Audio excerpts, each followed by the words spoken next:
Les livres scolaires sont-ils trop chers pour les familles et les collectivités? En tout cas, l'Association des régions de France, collectivité qui gère les lycées et les distribue gratuitement, voudrait les remplacer par des livres numériques a priori moins chers, en tout cas moins lourds et plus modernes. Mais l'idée est loin de plaire à tout le monde, à commencer par certains professeurs. Reportage Marion Bercher, Bonald Godemar et Guillaume Buenero. Pas encore rentrés, ces futurs élèves de première en stage en ont déjà plein le dos.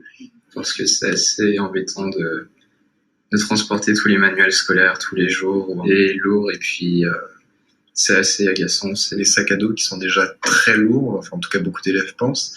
Plus léger, le cartable numérique le serait aussi financièrement pour les régions. Le coût des manuels scolaires est d'environ 300 millions d'euros tous les 2 ans, une charge devenue trop importante pour elles. Révélée cette semaine, leur manifeste souhaite des manuels exclusivement numériques. On peut imaginer jusqu'à 50% de l'économie. Ça permet aussi d'avoir une refonte des programmes régulières sans forcément impacter le budget des régions. Mais pas forcément celui des familles qui devront s'équiper. Via Internet, vidéo, le contenu, lui, est enrichi.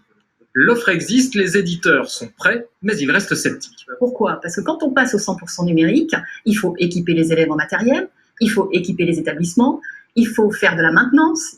Et côté pédagogie, pour les enseignants de ce stage de pré-rentrée, on est loin du compte.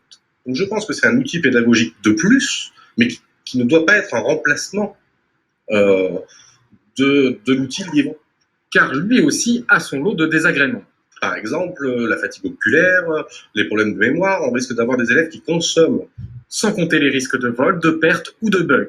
En attendant les résultats des tests effectués dans une soixantaine de lycées hexagonaux appelés lycées 4.0, pour les quelques 2800 autres établissements, voici le manuel. Le retour en classe, c'est lundi, physiquement.